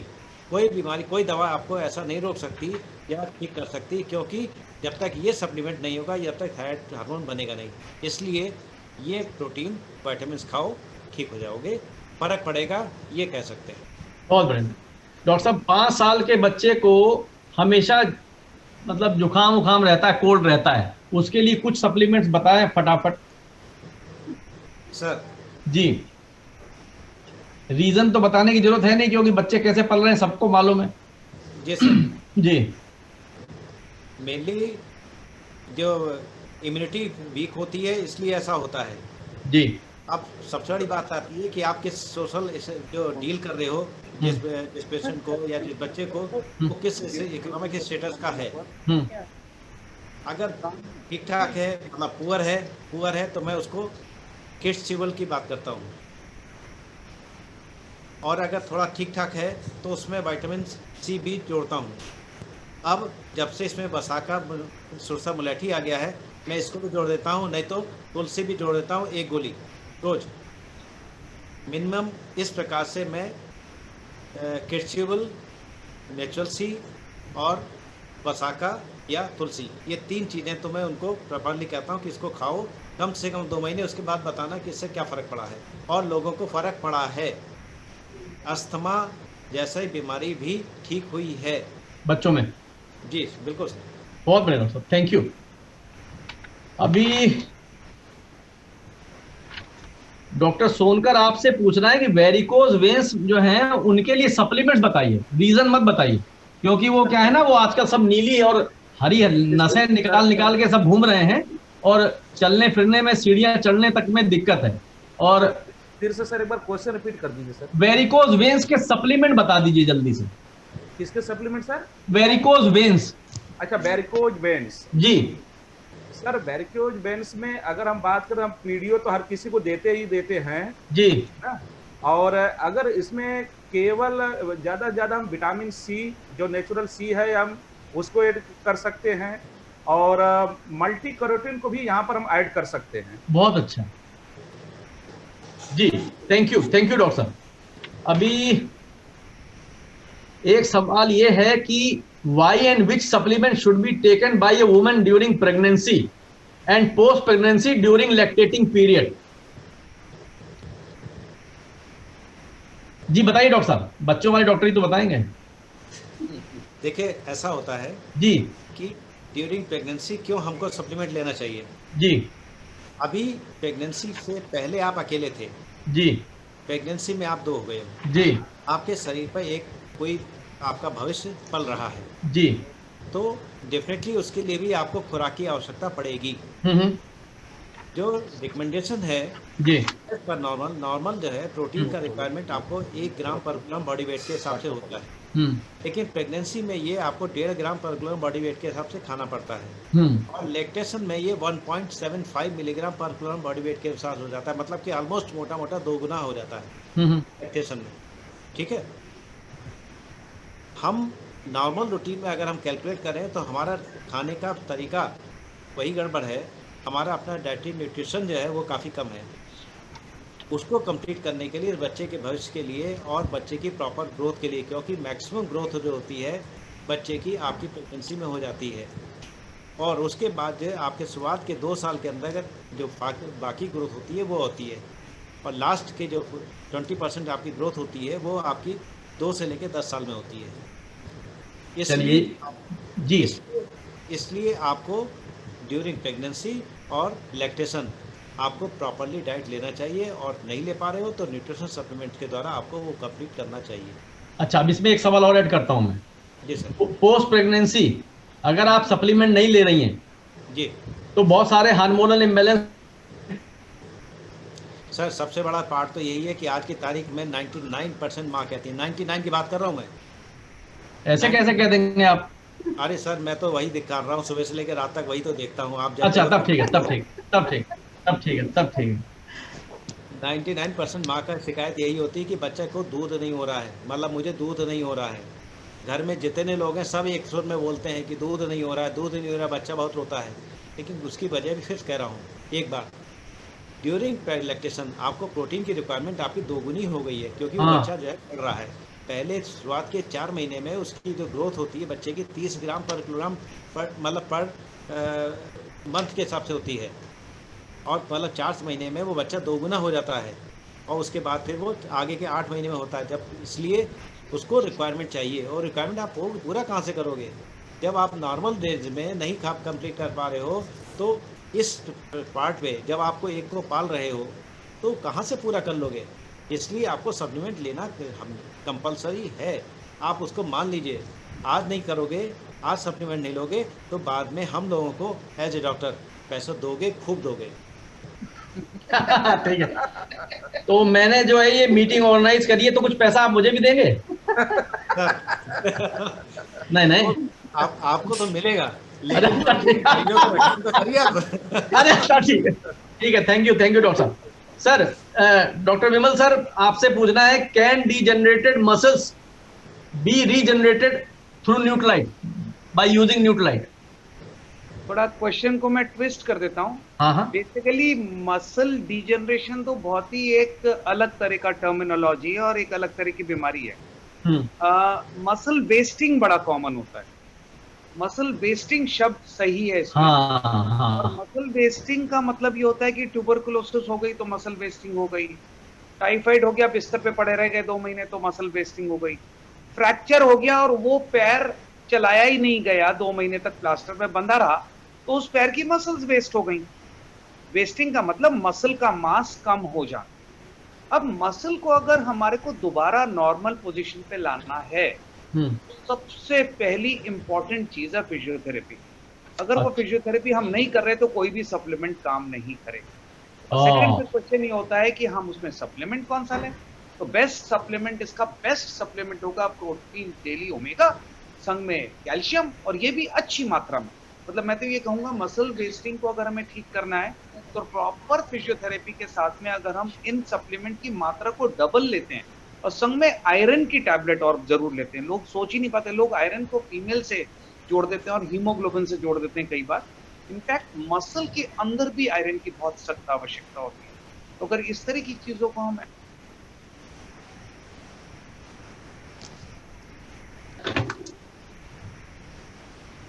एक ऑटिज्म करके कोई इलनेस होती है कौन सी सर ऑटिज्म शायद मैं समझ नहीं पा रहा हूँ अरे मैंने गलत लिखा हो सकता है मैसेज ऐसा ऑटिज्म तो नहीं है ऑटिज्म ऑटिज्म ऑटिज्म का मतलब ये कि बोल नहीं पाता बच्चा जी डेवलपमेंटल बीमारी है। गर्भावस्था के बीच में ही डॉक्टर विवेक भी मानेंगे कि गर्भावस्था के बीच में या तो जेनेटिकली या किसी और कारण से कि ब्लड सप्लाई कम हो गई या फ्लूइड कम हो गया, ब्रेन का डेवलपमेंट ठीक से नहीं हुआ, तो वो बच्चा जैसे कहते हैं मूक पैदा हुआ या बधिर पैदा हुआ, मतलब डेफ एंड डम पैदा हुआ, इस तरह के बच्चे पैदा होते हैं और उसी को कुछ इस टर्मिनोलॉजी में कहा जाता है। तो क्वेश्चन अगर ये उठता है कि इस तरह का बच्चा हमारे पास आता है जिसके माइलस्टोन्स धीरे डेवलप हो रहे हैं, या वो बोल नहीं पा रहा, या वो चल नहीं पा रहा, या जो भी बीमारियां इस तरह की डेफिशिएंसी वाली रह जाती हैं, उसमें हम ये तो कभी क्लेम नहीं कर सकते कि सप्लीमेंट से हम उसको ठीक कर देंगे। पर ये बात पक्की है कि अगर हम उसको प्रॉपर एज के अनुसार, जैसे डॉक्टर विवेक अभी बता रहे थे, अगर उसकी एज जिस तरह से उस तरह से किड्स रेंज, और अगर वो बड़ा होता चला जा रहा है तो उसको अडल्ट रेंज में हम फाउंडेशन प्रोडक्ट्स को देंगे, उसको कैल्शियम देंगे, उसको आयरन देंगे और उसको नेचुरल भी देंगे। और अगर वो बड़ा हो गया तो कोएंजाइम Q10 भी देंगे। हाँ, तो हम उम्मीद कर सकते हैं कि उसकी बाकी पैरामीटर्स में, अपीयरेंस में, समझने में, या जो भी कमी है उसको थोड़ा सा हम कवर अप कर पाएं। पर हम ये क्लेम कभी नहीं करेंगे कि ये बोलना शुरू कर देगा या सुनना शुरू कर देगा या दौड़ना शुरू कर देगा, वो एक क्लेम गलत हो मेरे हिसाब से। डॉक्टर साहब एक क्वेश्चन और ये कि डायबिटीज के कुछ सप्लीमेंट्स बता दीजिए, क्योंकि हमारे यहाँ बहुत सारे लोग तो आजकल वो मधुनाशनी दे के डायबिटीज खत्म कर दे रहे हैं। यहाँ पर एक बहुत इंपॉर्टेंट चीज है जी, ग्लूकोज का मेटाबॉलिज्म बॉडी में जो हो रहा है जी, वो क्या कर रहा है कि जितने भी बॉडी के अंदर विटामिन्स और मिनरल्स मौजूद हैं खाने में से जो हमें मिल रहे हैं, वो जल्दी एग्जॉस्ट हो जाते हैं, क्योंकि पूरी साइकिल, क्रेब्स साइकिल बहुत फास्ट चल रही होती है डायबिटीज। इसका मतलब ये हुआ कि अगर एक नॉर्मल हेल्दी इंसान को हम प्रोटीन डेली ओमेगा दे रहे हैं या कैलमैक दे रहे हैं या नेचुरल भी दे रहे हैं, तो डायबिटीज के समय हमें इसकी मात्रा को और अच्छी तरह देना आवश्यक है, पहली चीज। क्योंकि हाँ जी, बहुत इंपॉर्टेंट है। अभी मधुनाशनी का रोल तो बाद में आता है, मधुनाशनी तो अभी लॉन्च हुई है, लेकिन जब मधुनाशनी नहीं थी तब भी प्रोटीन डेली ओमेगा को ठीक से पहुंचाना, मतलब ओमेगा को तो मैं 3 कैप्सूल तक रेकमेंड करूंगा कि डायबिटीज वाले लोग लें, नेचुरल बी को भी 3 गोली रेकमेंड करूंगा, क्योंकि नर्व का डैमेज या टारगेट ऑर्गन डैमेज जो होते हैं डायबिटीज के, वो हमारा मेन कंसर्न होता है। डायबिटीज के फिगर्स को 300 को 200 लाना या 400 को 100 लाना, ये तो बाएं हाथ का खेल है। 1 मिलीग्राम की जगह 2 मिलीग्राम की गोली दो, 2 की जगह 4 की दे दो, नहीं तो इंसुलिन लगा दो। तो नंबरों का खेल नहीं है कि नंबर से आदमी लड़ाई लड़के और ये सोचता है कि मैं तो ठीक हो गया और मेरी तो डायबिटीज जलेबी खा के भी ठीक चल रही है। वो ये नहीं जानता कि जो डायबिटीज अंदर है वो उसके गुर्दे को, उसके हार्ट को, उसके ब्रेन को, उसकी आंखों को, उसके पैरों को बर्बाद करती चली जा रही है। और आज से 5-10 साल बाद उसकी डायलिसिस की नौबत आ जा रही है, उसके हार्ट अटैक की नौबत आ जा रही है, फालिस की नौबत आ जा रही है, या पैर सुन्न हो जा रहे हैं, चल नहीं पा रहा, या पैर में कोई घाव हो गया तो पैर कटने की नौबत आ जा रही है। तो सप्लीमेंटेशन का मेन रोल ये है कि हमारे ये सारे टारगेट ऑर्गन डैमेज नहीं होए और डिलेड होते चले जाए। शुगर तो बेटर कंट्रोल होगी, और शुगर का मरीज क्योंकि अपनी मसल वेस्टिंग भी कर रहा होता है, थकान भी उसको जल्दी हो रही होती है, तो जब हम ठीक से उसको सप्लीमेंट्स देंगे, अब एक तरह से अगर सप्लीमेंट्स देखा जाए तो उसका एन्यूमरेट कर लेते हैं हम लोग ठीक से कि एक डायबिटिक वाले पेशेंट को हमें क्या क्या देना चाहिए। मैं रिकमेंड करूंगा कि उसको डेली की टैबलेट्स 2 दे दीजिए। मैं रिकमेंड करूंगा कि उसको at least 2 to 3 scoops of all plant protein लेना आवश्यक है। मैं रिकमेंड करूंगा कि उसको प्रेफरेबली 3 ओमेगा, नहीं तो 2 ओमेगा तो वो जरूर ले, वो 2 नेचुरल भी जरूर ले, वो कैल्शियम जरूर ले, क्योंकि इंसुलिन के सिंथेसिस में भी इन सब चीजों का रोल रहता है। वो फैक्टर काम करता है, उसका बेटर काम करता है। अच्छा, अब हार्ट के जो सेल्स हैं उसमें क्योंकि डिप्लीशन बहुत ज्यादा हो रहा है उस मेटाबॉलिज्म की वजह से, तो कोएंजाइम Q10 का बहुत बड़ा रोल आ जाता है। अफोर्ड कर सके तो 4 कैप्सूल ले, नहीं तो कम से कम 2 कैप्सूल तो वो ले ही। ब्रेन डैमेज को बचाना और हार्ट डैमेज को बचाने में ओमेगा और कोएंजाइम का बहुत बहुत बहुत बड़ा रोल है। और डायबिटीज को अब जो मधुनाशनी आ गई उसके बारे में 2 मिनट बात कर लेते हैं। इसका रोल कुछ अलग तरह का है, ये एक सप्लीमेंट नहीं है, ये एक आयुर्वेदिक थेरेपी है। आयुर्वेदिक थेरेपी का मतलब ये हुआ कि ये बॉडी में जहाँ इंसुलिन बनता है वहाँ बीटा सेल्स होते हैं, और वो बीटा सेल्स एग्जॉस्ट हो जाते हैं, यानी अब उसके अंदर से इंसुलिन नहीं बनना शुरू होता है, इसीलिए डायबिटीज होती है। और जब वो बिल्कुल खत्म हो जाता है गोलियां खा खा करके, तो इंसुलिन की नौबत आ जाती है। अगर हम मधुनाशनी डे 1 पर शुरू कर दें या जब भी पता चला तब उसको ऐड कर दें, एक एक गोली सुबह शाम, तो क्या क्या बातें होंगी वो देखते हैं एक करके। नंबर 1, बॉडी में इंसुलिन जो रिलीज हो रहा है वहां से, वो लिवर में, फैट में और मसल्स में कहीं ना कहीं जाकर के अटक जाता है। उसे अटकना कहते हैं, जिसको इंग्लिश में हम कहते हैं इंसुलिन रेजिस्टेंस। तो मधुनाशनी के जितने भी इंग्रेडिएंट्स हैं वो कहाँ कहाँ पर काम करते हैं। एक तो इंसुलिन अंदर थोड़ा सा बेटर बनाते हैं, और अगर वो इंसुलिन थोड़ा बेटर बनाएंगे तो जो दवाइयां हमारी चल रही हैं उसकी मात्रा ग्रेजुअली हमारी कम होनी शुरू हो जाएगी। या उतनी दवाइयों पे अगर ब्लड शुगर कंट्रोल नहीं ठीक से हो रहा है तो ये दिखाई देने लग जाएगा कि 30, 40, 50 कम होकर के वो ब्लड शुगर बेटर कंट्रोल होना शुरू हो। नंबर 2, वो क्या करेगी, जहां जहां पर इंसुलिन अटका हुआ है, जो एक्ट कर सकता था, काम कर सकता था, वहां पर से उस इंसुलिन के रेजिस्टेंस को हटा के वहां से रिलीज करेगी। और अगर रिलीज करेगी तो भी हमारे को अपनी दवाइयों की मात्रा घटानी पड़ेगी। और इंसुलिन रेजिस्टेंस अगर कम होएगा, अगर इंसुलिन के रेजिस्टेंस को ये दवाई कम करेगी, तो ग्रेजुअली टारगेट ऑर्गन डैमेज भी कम होगा। और तीसरा ये क्या करता है कि इंसुलिन का काम होता है जो ब्लड में है वो अल्टीमेटली सेल के अंदर जाए और वहां जाके माइटोकॉन्ड्रियल लेवल पे काम करे। तो अगर वो कोई भी कारण से इंसुलिन सेल के अंदर नहीं जा पा रहा, तो मधुनाशनी का पूरा हर्ब वो भी काम करता है कि वो सेल के अंदर इंसुलिन को पहुंचाने में मदद करता है। तो इस प्रकार 3, 4, 5 मैकेनिज्म्स हैं जिसके द्वारा हमारा ये बहुत ही प्यारा प्रोडक्ट हर डायबिटीज वाले को भी लेना चाहिए। और जिसको उम्मीद है घर में डायबिटीज है, उसका थोड़ा मोटापन है उसके अंदर, या शुगर उसकी 200 को क्रॉस तो नहीं किए लेकिन 140, 160, 180 रहने लगी है, तो उसको एलोपैथिक दवाई कतई शुरू करने की जरूरत नहीं है। वो मधुनाशनी पे आ जाए तो ये बात पक्की है कि आने वाले 10 साल तक उसको डायबिटीज की दवा शुरू नहीं करनी पड़ेगी। हो सकता है इस जन्म में ना करनी पड़े, अगर वो होलिस्टिक अप्रोच के द्वारा अपने को पूरा, जैसे डॉक्टर सोनकर भी बता रहे थे, अगर हेल्थ प्लान को फॉलो करता है, लाइफस्टाइल मैनेजमेंट करता है, लाइफस्टाइल मॉडिफिकेशन करता है, अपने जो गलत चीजें अगर ले रहा है उसको नहीं लेता, फैट शुगर को कंट्रोल करके रखता है, तो अपनी डायबिटीज को भी अवॉइड कर सकता है। लेकिन मेरा कंसर्न ये है कि डायबिटिक के मरीज को ब्रेन, आंखें, हार्ट, गुर्दे और पैर अगर उसके हम बचा ले जाएं तो बहुत बड़ा हम विजय प्राप्त कर लेते हैं डायबिटीज। थैंक यू डॉक्टर साहब, thank you. Doctor D D Arya ji, prostate के बारे में आपने काफी काम किया है, जरा अपने एंगल से बताइए, फिर अगर कुछ होगा तो डॉक्टर विमल भी उसमें कुछ इनपुट देंगे। मतलब किस पर्पज से सर, होम्योपैथिक मेडिसिन के पर्पज से? मतलब प्रोस्टेट में अगर आपके हिसाब से होम्योपैथिक मेडिसिन तो है ही हैं, एलोपैथिक मेडिसिन है ही हैं, लेकिन अगर उसमें अगर आपका सप्लीमेंटेशन का क्या व्यू है, एक तो ये है, और उसमें कुछ अगर ऐड करना होगा तो डॉक्टर विमल भी कुछ ऐड करेंगे। हाँ सर, देखिए प्रोस्टेट के ऊपर होम्योपैथिकली हमने 2 प्रोजेक्ट किए हैं मैंने, एक डबल आर्म के साथ किया और एक 3 आर्म के साथ किया है होम्योपैथिक का।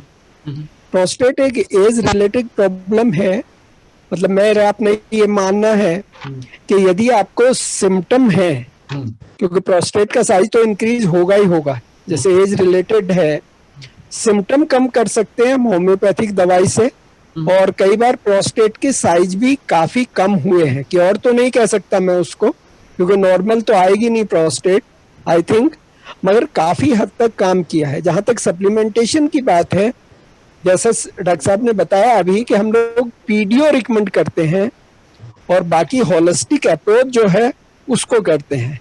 और जैसे क्योंकि 50 साल से ऊपर की प्रॉब्लम है तो इसके साथ कैल्शियम जरूर ऐड करते हैं हम लोग, और नेचुरल बी जरूर ऐड करना चाहिए। जी सर। जी डॉक्टर साहब, डॉक्टर विमल। हाँ सर आवाज आपकी नहीं आ रही थी, कोई नहीं। प्रोस्टेट उन लोगों को होता है जो 50 इयर्स प्लस के होते हैं, 50 साल से ज्यादा उम्र की बात है।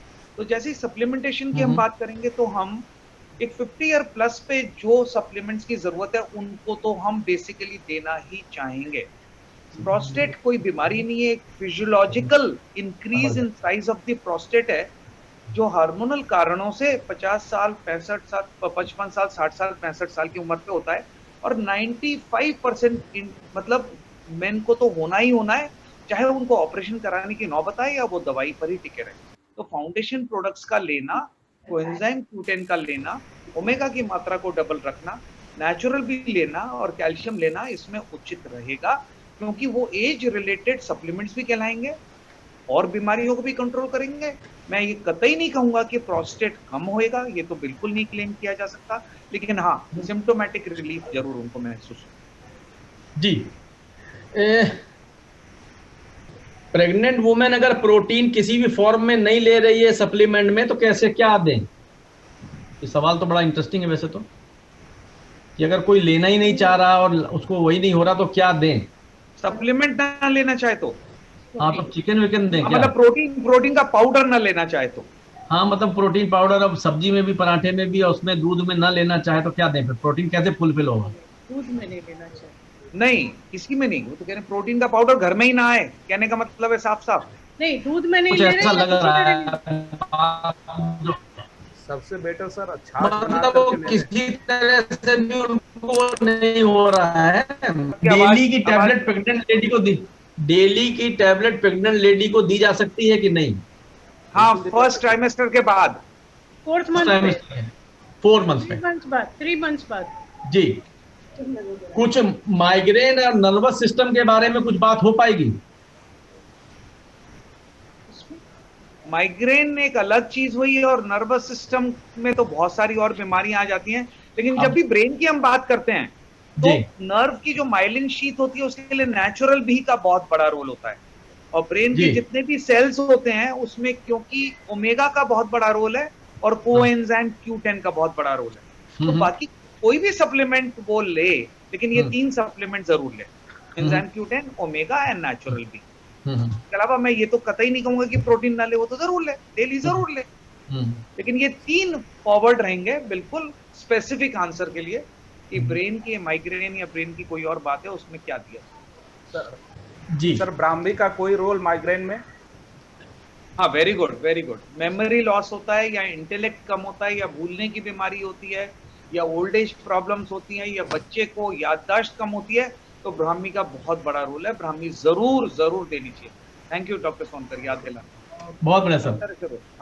एक ऑर्थराइटिस के बारे में जरूर बताएं, क्योंकि आजकल किसका sir? Arthritis, arthritis doctor. Osteo भी है, रोमेटॉइड भी है, दोनों हैं। दोनों चीज सर बिल्कुल अलग अलग, एकदम अलग है। हाँ लेकिन लोग पूछते हैं इस तरह से, मैं इसीलिए पूछ रहा हूँ। हाँ, लोग तो एक्चुअली गठिया वर्ड इंडिया में गठिया बाय बन गया है, उसमें जितनी भी आर्थराइटिस हैं सभी आ जाती हैं। अगर यूरिक एसिड बढ़ा हुआ है, जो गाउटी आर्थराइटिस कहते हैं, वो भी गठिया बाय है। घुटना अगर काम नहीं कर रहा तो भी गठिया है, और छोटे जॉइंट्स अगर काम नहीं कर रहे तो भी गठिया है। तो इसको तीनों को डिफरेंशिएट 1 सेकंड में कर लेते हैं। अगर ब्लड में सीरम में यूरिक एसिड बढ़ा हुआ है तो यूरिक एसिड की वजह से गठिया है। इसके लिए मार्केट की टैबलेट एक लेना बहुत जरूरी है, बाकी सप्लीमेंट्स तो देते ही देते हैं जी। तो छोटे जॉइंट्स सूज जाते हैं, लाल हो जाते हैं, अल्टीमेटली कुछ लोगों के हाथ पैर उंगलियां टेढ़ी हो जाती हैं, उनका ब्लड अगर टेस्ट करा जाए रूमेटॉइड फैक्टर के लिए तो उसकी वैल्यूज ज्यादा आती हैं। ये एक अलग तरह की गठिया है। और जो हम लोग बहुत अच्छा डील करते हैं न्यूट्रलाइट को लेकर के, हम लोग ज्यादातर बात करते हैं घुटने की सूजन, घुटने की गैप का, घुटने की ग्रीस का, घुटने की सूजन का, और एक उम्र के बाद में पालती नहीं मार पाने का और चल नहीं पाने का, और घुटने के ऑपरेशन का। ये जो लास्ट का सब्जेक्ट है, ये इसको कहते हैं हम ऑस्टियोआर्थराइटिस। तो आर्थराइटिस को सबसे पहले डिस्कस कर लेते हैं। हम फाउंडेशनल प्रोडक्ट्स देंगे, ग्लूकोसामिन देंगे और कैल्शियम। एक लाइन का जवाब। अगर हम यूरिक एसिड की बात करते हैं तो यूरिक एसिड में हम प्रोटीन कतई नहीं देंगे। जो सप्लीमेंट्स हम देना चाहेंगे वो बॉडी को फायदा करेंगे, लेकिन बाजार की टैबलेट जरूर चलेगी। और रूमेटॉइड आर्थराइटिस, जो छोटे जॉइंट्स बहुत सारे इन्वॉल्व हो जाते हैं और ब्लड में भी रूमेटॉइड फैक्टर बढ़ा हुआ आता है, वो शायद सबसे क्रिपलिंग बीमारी है, सबसे खराब बीमारी है। इसको कंट्रोल करने के लिए आपको ताज्जुब होगा, कैंसर की भी एक ड्रग दी जाती है जिसका नाम है मेथोट्रेक्सेट। संग में आजकल जो हाइड्रोक्सोक्विनोलिन का बहुत हल्ला मचा हुआ है कोविड को कंट्रोल करने के लिए, वो दी जाती है डेली कई साल तक। और फिर हम सप्लीमेंट्स में उनको हम protein daily, omega, calcium, natural भी और विटामिन सी की मात्रा भी बढ़ा के दे सकते हैं, क्योंकि कनेक्टिव टिश्यू डिसऑर्डर है और कनेक्टिव टिश्यू का रिपेयरिंग करने में विटामिन सी का बहुत बड़ा रोल है। मेरे ख्याल से ये इन गठियाओं के बारे में और इनके सप्लीमेंट्स के बारे में। मधुनाशिनी डॉक्टर साहब मधुनाशिनी खाने से पहले कि खाने के बाद लेनी चाहिए? कौन सी? मधुनाशिनी खाना खाने से पहले सर, 15 मिनट पहले। 15 मिनट पहले। दूसरा जी, एक क्रॉनिक अर्टिकेरिया इलनेस होती है डॉक्टर विवेक, आपसे सवाल है इसके बारे में। ये नहीं, डॉक्टर सोनकर के लायक ये अच्छा जी जी, अर्टिकेरिया डॉक्टर सोनकर का सवाल। अरे बहुत बढ़िया, वो मैसेज भेजने वाले ने ऐसा भेजा तो मैंने सीधे डॉक्टर साहब से पूछ लिया। नहीं कोई आप लोग कम तो बीच फंस गए, इस मतलब क्या कुछ कर नहीं सकते इसका। जी डॉक्टर साहब। सर, क्रॉनिक अर्टिकेरिया की अगर हम बात करें तो ये एक एलर्जिक कंडीशन होती है, ठीक है। और क्रॉनिक शब्द लग जाने का मतलब ये है कि एलर्जी के बारे में एक चीज का एक बार शरीर के अंदर डेवलप हो जाती है तो अगर हम वो लाइफ लॉन्ग बनी रहती है, दवा खाने पर आराम मिलता है, नहीं दवा छोड़ देने पर फिर हो जाता है। तो जैसा मैंने आपको शुरू में ही बताया कि अगर हम इसको लंबे समय तक रिमिशन में डालना चाहते हैं तो हमें होलिस्टिक अप्रोच करना चाहिए। और साथ में जो है ये बेसिक फाउंडेशन जो हमारा प्रोडक्ट है पीडीओ के साथ साथ में जो मैं इसमें ऐड करता हूँ अपने मरीजों को, बड़े एक तो एवीएच मैं देता हूँ उसको नाइट में, ताकि कि उसकी जो डाइजेस्टिव जो प्रोसेस है वो सही रहे। दूसरी चीज ये है कि अब जो है उसमें मैंने तुलसी ऐड ऑन करना शुरू कर दिया है। और इसके पहले जो है अगर बहुत ज्यादा सीवियर बार बार होता है तो सीजनल में ट्रिपल गार्ड एक्नेशिया का भी कोर्स जो है कराता रहता हूँ। और मैंने कई सारे मरीजों में मैंने ये चीज देखा कि जो है अगर जो इसको प्रॉपर तरीके से फॉलो किया, एक तो उसकी मेडिसिन बहुत कम हो गई, क्योंकि क्रॉनिक अर्टिकेरिया में मैक्सिमम चीजें जो इम्यूनोसप्रेसिव ड्रग चलती हैं और इम्यूनोसप्रेसिव, आज हम लोग इम्यूनिटी बढ़ाने की बात करते हैं वहाँ पर इम्यूनिटी ही डाउन होने लगती है। तो बेसिकली जो हम इसमें जो सप्लीमेंट हम रिकमेंड करते हैं, एक तो पीडीओ, दूसरा जो है आपका ट्रिपल गार्ड एक्नेशिया का कोर्स, और तुलसी चूंकि इम्यूनिटी बूस्टर है, और इसके अलावा जो है नेचुरल सी। जी बिल्कुल ठीक, बिल्कुल ठीक, बिल्कुल ठीक। सर एक चीज कहना चाहूंगा मैं, क्रोनिक अर्टिकेरिया का ट्रीटमेंट होम्योपैथी में बहुत परफेक्ट है। अच्छा, होम्योपैथी से क्रोनिक अर्टिकेरिया जा सकती है, कंप्लीटली ठीक हो सकती है। बहुत बढ़िया सर। और सर एक चीज और ऐड करना चाहूंगा जी, जो अपनी ग्लूकोसामाइन की डोज है, बोसवेलिया की जो डोज है हमारी, उसके बारे में यहाँ पे जो डोज है, हमारे यहाँ 4 कैप्सूल देते हैं और उसकी डोज 1000 mg होती है। मगर जो हमारी क्या आपका डॉक्टर पोषक तत्वों के बारे में जानता है, उसमें जो डोज उन्होंने दी थी स्टार्टिंग में वो 2000 मिलीग्राम थी। और जो कनाडा की में डोज है ज्वाइंट हेल्थ की, ज्वाइंट हेल्थ के नाम से आती है यहाँ पे, बोसवेलिया SCL, उसकी डोज है 1500 मिलीग्राम। 6 टैबलेट पर डे की डोज है उसकी।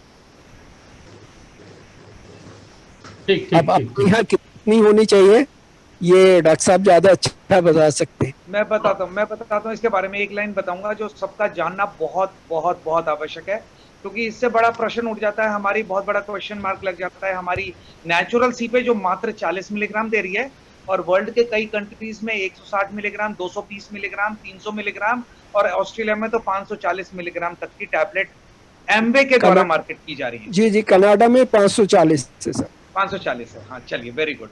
तो इसके बारे में मैं जो आपको बताना चाहूंगा कि हमारा ये जो सप्लीमेंट मार्केट है, अनफॉर्चुनेटली वो ड्रग इंडस्ट्री के द्वारा ही और फसाई के द्वारा, दोनों के द्वारा गवर्न होता है। और वहाँ पे US FDA का लॉ भी फेल हो जाता है कि एक इंसान को इतनी मात्रा की जरूरत है। तो बॉस्वेलिया की जब बात करते हैं तो बॉस्वेलिया यहाँ के कंट्रोलर्स ने कहा है कि हम इससे ज्यादा नहीं डालने देंगे, ऐसे ही विटामिन सी को, क्योंकि बायोफ्लेवोनाइड्स को उन्होंने एक इंग्रेडिएंट मान लिया। और यहाँ की किताबों में लिखा हुआ है कि जब आप विटामिन सी को किसी और चीज के साथ मिला करके देंगे तो 40 मिलीग्राम से ज्यादा नहीं दे सकते। अलग से खाली विटामिन सी यानी एस्कॉर्बिक एसिड दोगे तो 500 मिलीग्राम और 1000 मिलीग्राम तक की गोली बना सकते हो। और इस नियम के तहत हम फंसे हुए हैं कि हमें 40 मिलीग्राम ही उसमें डालने के लिए हम मजबूर हैं। बॉस्वेलिया का भी यही हाल है। बॉस्वेलिया का एक पर्टिकुलर अमाउंट अलाउड है उसमें डालने के लिए। लेकिन यहाँ एक थोड़ा सा कंसेप्ट मैं और क्लियर करना चाहता हूँ। बॉस्वेलिया बेसिकली एक आयुर्वेदिक पेन किलर। बॉस्वेलिया का आर्थराइटिस को ठीक करने में रोल उतना नहीं है जितना खाते ही मरीज को सब्जेक्टिव फीलिंग, बिना कोई और एलोपैथिक दवाई खाए मिलनी शुरू हो जाए, वहां पे एंटी इंफ्लेमेटरी की तरह काम करता है और इसीलिए इसकी डोज को रेगुलेट नहीं किया जा सकता कि 1500 मिलीग्राम ही मिलनी चाहिए या 1000 मिलीग्राम से काम हो जाएगा। तो अगर इंडिया में वो 2BD कैप्सूल चल रहा है तो उसी को लोग अफोर्ड कर पाते हैं, तो यहाँ 2TDS चलाए बिना हम लोग 2BD शुरू में 15 दिन और फिर 2OD for the rest of the period, 3 महीने 6 महीने जितना भी देना चाहते हैं वो दे देते हैं। I think things are clear by this, जो मैं बताना चाह रहा हूँ। रेगुलेशंस क्या है और जरूरत क्या, right sir? Thank you doctor साहब जी। अभी बहुत सारे लोग अभी हमारे इसमें भी जुड़े हुए हैं, यूट्यूब में भी बहुत सारे। एक तो इंटेस्टाइन अल्सर, इसके बारे में कुछ बात करेंगे।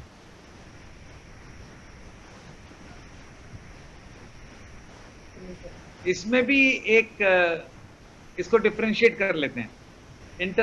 देखिए, सबसे पहले ईसोफेगस होता है, खाने की नली। उसके बाद स्टमक होता है जहाँ खाना स्टोर होता है, जहाँ वो करीब 2 घंटे तक रहता है। उसके बाद जिसको हम हिंदी में छोटी आंत कहते हैं वो होता है स्मॉल इंटेस्टाइन। उसके बाद होता है लार्ज इंटेस्टाइन। तो हमने इंटेस्टाइन अल्सर बोल दिया तो ये बड़ा एक वेग टर्म रहा पूछने वाले के लिए, क्योंकि वो इंटेस्टाइन अल्सर का मतलब उसका स्टमक के अंदर अल्सर से मतलब है, ईसोफेगस से मतलब है, छोटी आंत में या बड़ी आंत में। अगर वो अल्सर की बात कर रहे हैं, बड़ी आंत का, जिसको अल्सरेटिव कोलाइटिस कहते हैं, तो हम अपने फाउंडेशन प्रोडक्ट्स देंगे, संग में फाइबर की मात्रा ठीक से देंगे, तो और बाकी जो भी डॉक्टर ने दवाई लिखी हुई है उस अल्सर के लिए वो देंगे।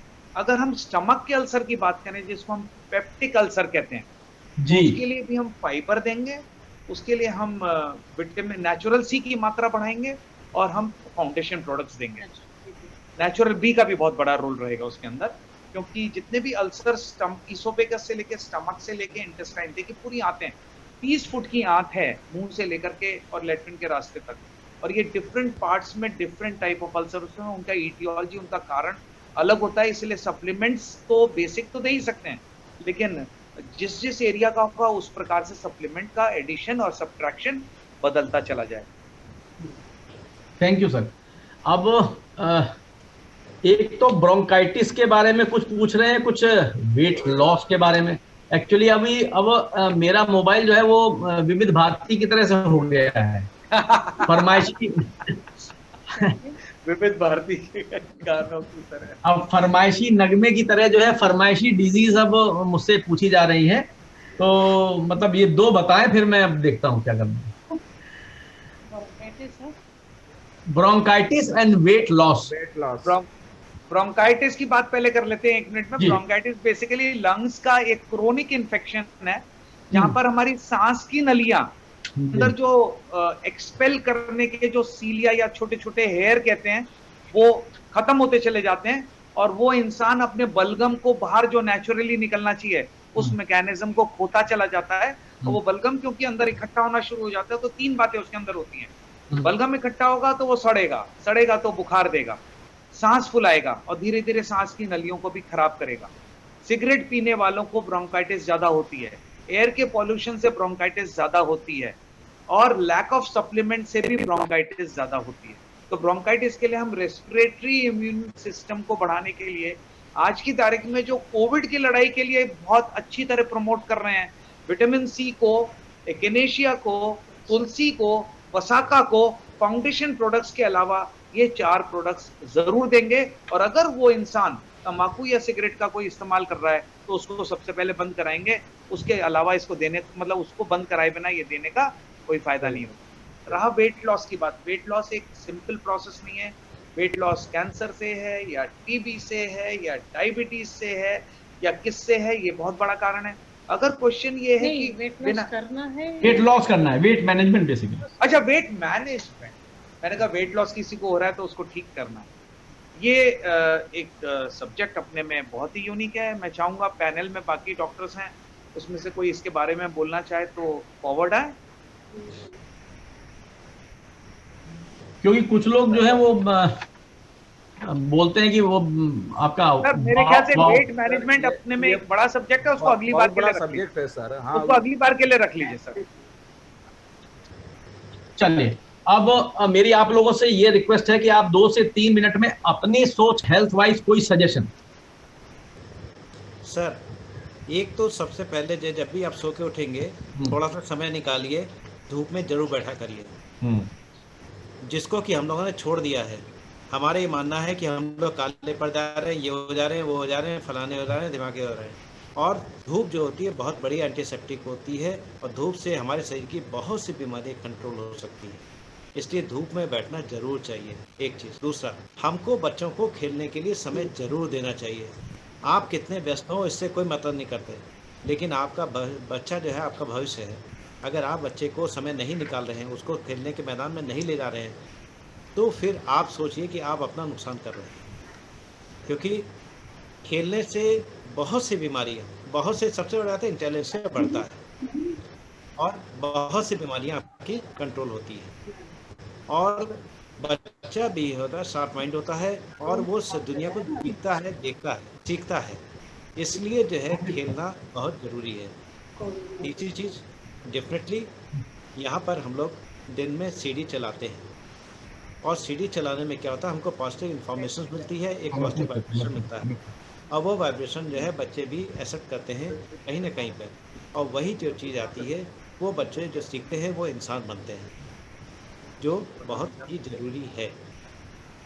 बहुत बढ़िया। चौथा सप्लीमेंट से जी सर। डॉक्टर सोनकर, हाँ, कुछ आप ऐसी बात बताना चाहें जिसमें स्किन रिलेटेड या लाइफ में जैसा भी आप, जैसा उचित समझें। सर मैं तो जैसे पहले हमारा जो बेसिक फंडामेंटल चीज़ है जो हम अपनी लाइफ में इम्प्लीमेंट भी करता हूँ, जैसे मैंने अभी आपको डिस्कस किया, एक तो अर्न्स वाला फार्मूला मैं अपने लाइफ में भी इम्प्लीमेंट करता हूँ, अपने पेशेंट को भी बताता हूँ, अपने डिस्ट्रीब्यूटर को भी बताता हूँ, मैं सबको बताता हूँ, नंबर 1। दूसरी चीज़, मैं एक चीज़ ये फील करता हूँ कि आज की डेट में, मैं एक सर्वे पढ़ रहा था जिसमें से सेडेंटरी लाइफ स्टाइल आज की डेट में बढ़ गई है। आदमी कहता है कि मैं बहुत ज़्यादा एक्टिव हूँ, लेकिन आप उसका जो है 7 बजे सुबह से लेकर के रात को 11 बजे तक देखें उसकी लाइफ स्टाइल, तो उसकी 15 घंटे तो उसकी सेडेंटरी लाइफ स्टाइल में जाता है। तो मेरा अपना ये कहना है कि पहले हमारा खोलेगा तब जो सेडेंटरी लाइफ स्टाइल है और जो एक्टिव लाइफ स्टाइल है, पहले आज से 50 साल अगर हम देखते हैं, 50 साल पहले तो एनर्जी की खपत ज़्यादा होती थी और आज की डेट में जो एनर्जी की खपत काफ़ी कम हो गई है। तो जो एक तो मैं जो कहना चाह रहा हूँ, अपनी फूड हैबिट में चेंज करना है, कैलोरी इनटेक कम लेना है और विटामिन मिनरल्स और जो सप्लीमेंटेशन अपने भोजन में ज़्यादा से ज़्यादा जोड़ना है, क्योंकि हम लोग सेडेंटरी लाइफ स्टाइल में चले गए हैं। किसी को भी देख लीजिए, कोई 12 से लेकर के 15 घंटे एटलीस्ट वो सेडेंटरी ही रहता है। और आज की डेट में वर्क स्टाइल ऐसी हो गई है। और जी सर, बड़ी मजेदार बात है कि लोग इतनी सीरियस मीटिंग में और कुछ लोग जो है बनियान उतार के भी आराम से कबड्डी खेल रहे हैं। फैंटास्टिक। अभी ओलंपिक तो होने वाला भी नहीं है। मैं एक 2 बातें करना चाहूंगा कि हमें एक तो अपने आप को सेल्फ डिसिप्लिन करना पड़ेगा, चाहे वो हमारी हेल्थ हो या हमारा प्रोफेशन हो या हम जो भी करते हैं उसमें अपने आप को सेल्फ डिसिप्लिन करना पड़ेगा। यदि हम सेल्फ डिसिप्लिन नहीं करेंगे तो सारी प्रॉब्लम जो भी होंगी वो हमें हो जाएंगी, जो भी आ रही है, जैसा भी, चाहे कोविड हो, चाहे हम घर में बैठे हो, लॉकडाउन हो, जो भी सिचुएशन हो। दूसरी चीज, हमें 2 चीज यदि हम सुधार लें तो हम अपने जीवन को अच्छा बना सकते हैं। वो है हमारी आहार, हमारा खान पीन और हमारी निद्रा। यदि हम 2 चीजों पे फोकस करें, इन चीजों को सुधार लें